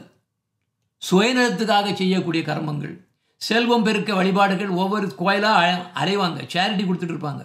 ஏன்? செல்வம் பெருக்கணும் அப்படிங்கிறக்காண்டி பெரிய பெரிய ஸ்பெஷல் ப்ரேயர்ஸ் பண்ணுவானுங்க, பெரிய பெரிய யக்ஞம் பண்ணுவாங்க, செல்வம் பெருக்கணும் அப்படின்ட்டு. சொர்க்கத்துக்கு போகன்னுட்டு விட்டு விட்டு வழிபடுவாங்க. எல்லா அவ்வளோ மதங்களும் அதை தான் சொல்லிகிட்டு இருக்கு, சொர்க்கத்துக்கு வாங்க, சொர்க்கத்துக்கு வாங்கன்னு. இது வந்து காமிய கர்மம். அதுக்காக வேண்டி பண்ணக்கூடியது அவ்வளோமா காமிய கர்மம். அது ஆக்சுவலாக பண்ணக்கூடாது. சொர்க்கம் சில பழுது, குழந்தை வேணும் அப்படின்னு ஓடுறது, வேலை வேணும்னு போடுறது, இதெல்லாம் சுத்தமாக இதெல்லாம் காமிய கர்மங்கள். இதெல்லாம் நினச்சி கூட பார்க்கக்கூடாது. அதே மாதிரி புகழ் கேட்டு எனக்கு புகழ் வேணும் அப்படின்னு நினச்சி பண்ணுது. துக்கம், எனக்கு துக்கம் இருக்குது, துக்கம் போகிற கஷ்டம் போனோங்கிறதுக்கு வழிபாடு, இதுவும் கூட காமிய கர்மங்கள் தான். அதுக்கு ஆண்டவங்கிட்ட போகக்கூடாது. உனக்கிட்ட தான், உனக்கு நீ பண்ண கர்மத்துக்கு எப்படி நீ அனுபவித்தான் ஆகணும். அதை ஒன்றும் யாரும் மாற்ற முடியாது. அப்போ இந்த காமிய கர்மங்கள் வந்து சுயநலத்துக்காக மட்டும் செய்யப்படுவதால் அவை கண்டிப்பாக தவிர்க்க வேண்டும். நல்லா பாருங்கள் இந்த ஸ்லைடை, இது முக்கியம். இந்த ஸ்லைடு தான் இன்றைக்கு உள்ள கிளாஸே. அப்போ எந்தெந்த கர்மங்களை நாம் செய்ய வேண்டும், எந்தெந்த கர்மங்களை நாம் செய்யக்கூடாது என்பதே கர்மசாஸ்திரங்கள் மூலம் அப்படியே தெளிவாக தெரியுது. அவை நித்திய கர்மங்களையும் நைமித்திக கர்மங்களையும் காமிய கர்மங்களையும் கர்மங்கள் நீ அப்படி சொல்லும்போது அகர்மங்களையும் விகர்மங்களையும் கர்மத்தில் சேர்க்கதே கிடையாது, அது வராது. மேலும் காமிய கர்மங்களையும் கர்மத்தில் சேர்த்திருந்தாலும் அவை கண்டிப்பாக தவிர்க்க வேண்டிய கர்மங்கள். ஏன்னா அது மாயையில் முழுவதும் சிக்க வச்சுட்டே இருக்கும். அது காமிய கர்மங்கள் செல்வம் பெருக்க வழிபாடுது. அந்த கோயிலுக்கு போய் இது எனக்கு பணம் கொடுப்பான், இங்கே போனால் இது கொடுக்கும், இந்த இது பண்ணு, ஏன்னா இப்படி போகிறது வந்து என்னது சின்ன மாயையில் தான் சிக்க வைக்கும். அது ஒன்று, அது ரொம்ப டேஞ்சரஸ். எனவே நித்திய கர்மங்களையும் நைமித்திக கர்மங்களை மட்டும்தான் உண்மையான கர்மம்னு எடுத்துடலாம். அதில் நைமித்திக கர்மங்களையும் விட்டு விட வேண்டும்ங்கிறதா இந்த அத்தியாயம். ஏன்னா நைமித்திக கர்மங்களை நார்மலாக விடுறதுக்கு கஷ்டம். நான் பாருங்க, வினோதமான காமிய கர்மத்தை பாருங்க, இதெல்லாம் கம்ப்ளீட்டாக கொடுமை. இதை விசா டெம்பிள்னு ஹைதராபாத்தில் ஒரு பாலாஜி டெம்பிள் இருக்குது. இந்த பாலாஜி டெம்பிளுக்கு நீங்கள் போனீங்கன்னா உங்கள் பாஸ்போர்ட்டை கொடுத்தீங்கன்னா அங்கே பூஜையில் வச்சு கொடுப்பாங்க, உங்களுக்கு விசா கிடைக்குங்கிறதுக்காக வேண்டி. பாருங்க, ஆனால் வைக்காங்க, அது பாஸ்போர்ட்டு, இந்தியன் பாஸ்போர்ட்டு. ஏகப்பட்ட ஜனம் குவியும். அதே மாதிரி இன்னும் ஒன்று இருக்குது. நீங்கள் யூஎஸ்ஏ இப்போல்லாம் யூஎஸ்ஏக்கெல்லாம் வர முடியாது, எல்லாம் அங்கே பெரிய பிரச்சனை. யூஎஸ்ஏக்கு போகிறதுக்கு விசா கிடைக்கலையா, வேறு ஒன்றும் இல்லை, ஏரோப்ளைன் டெம்பிள்னு ஒரு ஏரோப்ளைன் டெம்பிள். ஏன்னா நீங்கள் ஏரோப்ளைன் தானே போகணும் யூஎஸ்ஏக்கு. ஏரோப்ளைன் குருத்துவார்னு ஒரு ஆலயத்தை வச்சுருக்காங்க. அங்கே போய் என்ன பண்ணால் ஒரு மினி பிளேனை வாங்கணும். எவ்வளோ இருக்கும், ஒரு 20,000 ரூபா 25,000 ரூபா இருக்கும். வாங்கி நீங்கள் வந்து அவங்க ஆண்டவங்கள்ட்ட கொடுத்துடணும். அங்கே அந்த டெம்பிளை கொடுத்துட்டோம்னா டொனேஷன் கொடுத்துட்டோம். அந்த பிளேனை அவங்க ரொட்டேட் பண்ணிகிட்டே இருப்பாங்க. அது பழையபடி ஷாப்புக்கு வந்துடும். திருப்பி பழையபடி நீங்கள் வாங்கி கொடுக்கு, இப்படி அவங்க ரொட்டேட் பண்ணிகிட்டு இருப்பாங்க. ஏரோப்ளைன் டெம்பிள் இருக்குது பாருங்க. அப்போ என்னெல்லாம் இந்த உலகத்தில் இந்த ஜீவன்கள் வந்து பத்த ஜீவன்கள் வந்து எப்படி அலறி எனக்கு இது வேணும் இது வேணும் ஆசையினால அலறி தன்னுடைய சுயநலத்துக்காக வேண்டி ஆண்டவனே சீப்பாக நினச்சி எனக்கு எக்ஸாமில் பாஸ் பண்ணணும், எனக்கு நல்ல வேலை கிடைக்கணும், எனக்கு நல்ல என்ன நிறைய பணம் கிடைக்கணும், இப்படி நினைக்கக்கூடிய அளவில் வந்து எவ்வளோ தூரத்துக்கு மனுஷன் கீழே விழுந்து கிடக்கானே பாருங்க. இப்போ இது உங்களுக்கு ஒரு கொஸ்டின் நான் ஒன்று சொல்கிறேன், நீங்கள் அதுக்கு இப்போ ஆன்சர் பண்ணணும். அது எந்த விதமானது, நித்தியமா அநித்தியமா காமிய தர்மமானு நீங்கள் சொல்லணும். புரியுதா? இப்போ ஓகே. சந்திய வந்தனா இது நித்திய தர்மா அநித்திய தர்மாவா காமிய தர்மமா? இல்லை, சந்தியா வந்தனம் ஆக்சுவலி நைமித்திகா. ஆமாம், ஆனால் நீங்கள் பண்ணுவீங்க ஆனால் அதை விடணும். சந்தியா அதுக்கப்புறம் வராது, சந்தியாங்கிறது வராது. நீங்கள் ஒன்ஸ் இப்போ பக்தி கிடச்சதுக்கப்புறம் சந்தியா வந்து டிமினிஷ் ஆகிடும். ஆக்சுவலாக நம்ம இதில் பிரகாரம் அது நைமித்திகான்னு தான் போட்டிருக்கு. Okay, very good attempt. But வேறு ஒன்றும் இல்லை. இப்போ பாருங்கள், ரொம்ப ரொம்ப ஈஸியாக கண்டுபிடிச்சிடலாம். ஓகே, சந்தியா வந்தனம். ஆனால் பண்ணணும். நைமித்திக கர்மாங்க வந்து பண்ணாமல் இருக்க முடியாது. அப்போ என்னென்னா, நாம் பக்தி கிடைக்கிறதுக்காக வேண்டி பண்ணுறது நித்திய தர்மாவும் இருக்கும், சில சமயம் நைமித்திக தர்மாவும் இருக்கும். பாருங்கள். ஓகே எனக்கு கிவன் அட்டெம்ப்ட். ஓகே, அடுத்தால தேவர்களை வழிபடுதல். கணபதி, துர்கா, முருகன், யசக்கியம்ம, சொலமாடன், இப்படி எதையாவது போட்டு தேவர்களை வழிபடுதல். இது என்ன தர்மம்? காமிய கர்மம். கரெக்ட். இந்த காமிய கர்மம் பண்ணக்கூடாது. இது பண்ணால் உனக்கு பக்தி கிடைக்காது, சுத்தம். நீ வந்து உனக்கு விடுதலை கிடைக்காது. நம்ம இதுலேருந்து விடுதலை கிடைக்காது, பக்தி கிடைக்காது.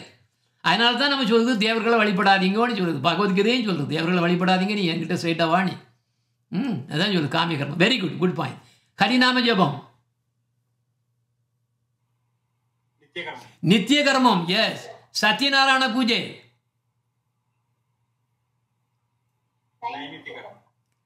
இன்னும் காமிய கர்மம். சத்யநாராயண பூஜை வந்து எதுக்கு பண்ணுறாங்கன்னா தனக்கு செல்வத்துக்கும் ப்ரொடெக்ஷன் தான் பண்ணுவாங்க. காமிய கர்மம். Very good. ஏகாதசி விரதம் நித்திய கர்மம். கரெக்ட். பாபம் தீருக்காக வேண்டி கங்கையில் போய் குளிக்கிறது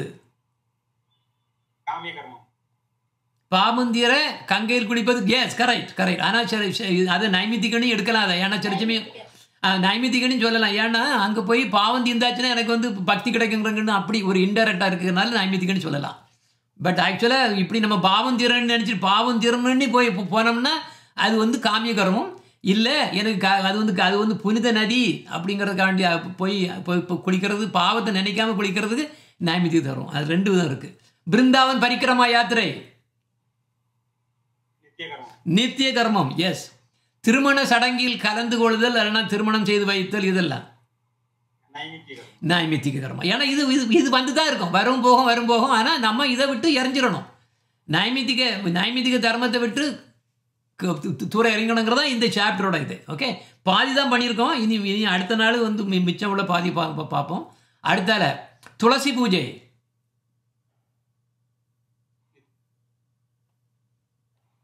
நித்திய கர்மம் தான். ஏன்னா நம்ம பக்தி வரும்போது எல்லாரும் நம்ம துளசி எல்லாரும் கூட தான் இருந்துட்டு இருக்கோம். ஆனால் ஒன்று என்னன்னா அங்கே போய் சந்தியாவந்தனம் பண்ண மாட்டோம். புரியுதா? சந்தியாவந்தனம் பண்ண மாட்டோம். ஏன்னா அது வந்து வைத்திய பக்தி. இதனால தான் அதை வந்து சந்தியாவந்தனத்தை ஒருவேளை நைமித்திக பக்தியா நைமித்திக கர்மாவா இல்லை நித்திய கர்மாங்கிறது கொஞ்சம் குழப்பம் வரும். சந்தியாவந்தனம் அதுக்கப்புறம் ஸ்டாப் ஆயிரும். பக்தி கிடைச்சதுக்கப்புறம் சந்தியாவந்தனங்கிறது அவ்வளோ இம்பார்ட்டன்ட் கிடையாது. ஸோ அதனால தான் நம்ம பண்ணிட்டு இருக்கோம் அதை ஃபுல்லாக. அப்புறம் குரு வைஷ்ணவ சேவைகள்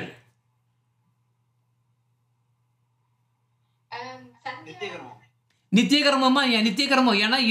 ஏன்னா அங்கே ஆன்மீக லோகத்தில் போனாலும் குரு வைஷ்ணவங்கிறது அவ்வளோ வைஷ்ணவர்களுக்கு வந்து எப்போவுமே நம்ம என்ன பண்ணிவிடுவோம், சேவை தான். எல்லாமே சேவை. ஆன்மீக லோகம் கம்ப்ளீட்டாக சேவை தான். கம்ப்ளீட்டாக சேவை தான். நம்ம சொல்லுவோம் ஜீவர சொருப்பகையா கிருஷ்ணர் நித்திய தாசான்னு சொல்கிறோம். தாசானு தாசாகிறது அதோட ஜாஸ்தி. அந்த கிருஷ்ணரோட தாசனுக்கு தாசனுக்கு தாசனுக்கு தாசனுக்கு போய் சேவ் பண்ணது வந்து வசதி. Very good very good very good. அடுத்தால குடும்ப நலனுக்காக யாகம் செய்தல், காமிய கர்மம். Very nice, very happy. எனக்கு எவ்வளோ சந்தோஷம் தெரியுமா? ஏன்னா இப்போ நீங்கள் இந்த லெக்சரில் கம்ப்ளீட்டாக உங்களுக்கு ஒரு ஐடியா கிடச்சி போச்சுல்ல. இப்போ ஒரே ஒரு இது ஹிக்கப் பண்ணது வந்து சந்தியாவந்தனத்தில் தான். சந்தியாவந்தனத்தை வந்தனத்தை ஏன் நைமிக கர்மத்தில் பண்ணியிருக்கேன்னா அது அது அது அது வந்து அந்த சம்பந்தத்தை விடுபடுது. சந்தியாவந்தனம் அது ஏன் நம்ம அந்த மந்திரத்தை எப்படி சந்தியாவந்தனம் ஏன் டைமில் பண்ணுறோன்னா நம்ம சம்பந்தத்தை விடுபடுது. அந்த சம்பந்தம் கிடச்சதுக்கப்புறம் எதுக்கு மாதிரி சம்பந்தம் வேணும்னு சொல்ல முடியும்? அதனால தான் அது கொஞ்சம் டாப்பிக்காக கொஞ்சம் அது வந்து கஷ்டமானது. மற்றபடி எவ்ரி திங் இஸ் குட். ரொம்ப சந்தோஷம் ரொம்ப சந்தோஷம். ஓகே சரி, நான் டைம் கொஞ்சம் கூட எடுத்துட்டேன். இன்றைக்கி பரவாயில்ல. ஆரத்திக்கு நான் இன்றைக்கி அடுத்த நாளாக பண்ணலாம். கரெக்டாக நான் 1 hour எடுத்திருக்கேன். கரெக்டாக 1 hour எடுத்திருக்கேன். Very good. அதனால் டோன்ட் வரி. கர்ணமாயி இதை மாதிரி வெரி நைஸ். அதனால் பிரச்சனை கிடையாது. 10 நிமிஷம் 7 நிமிஷம் இல்லை 10 நிமிஷமே எடு. நல்லா இருக்குது. ஆனால் ரொம்ப டீட்டெயில் வேண்டாம், ஓரளவுக்கு இது பண்ணால் போதும். ஒண்டர்ஃபுல். ரொம்பவும் சந்தோஷம். I am very happy. Yes, let us continue like these. இவ்வளோ தான் நம்ம குரூப்பு. இதுதான் மெயினாக குரூப்பு. ஆக்சுவலாக ஏதோ நினச்சி வச்சுருங்கோ. இதே மாதிரி கண்டினியூ பண்ணுங்க. ஓகே, ஜீவதர்மாவை நான் முடிஞ்ச வரைக்கும், ஏன்னா நீங்கள் படிக்க வேண்டிய அவசியம் இல்லாமல் எப்படி அரைஞ்சிட்டு இருக்கீங்கன்னு பாருங்க. இதெல்லாம் கிடைக்காது, கஷ்டம். இப்படிலாம் கிடைக்காது. அதனால் எல்லாருக்கும் வணக்கம். வாஞ்சா கல்பா தருப்சேச்சா கிருபா சிந்து ஏவச்ச பதிதானாம் பாவனேபியோ வைஷ்ணவேபியோ நமோ நமக.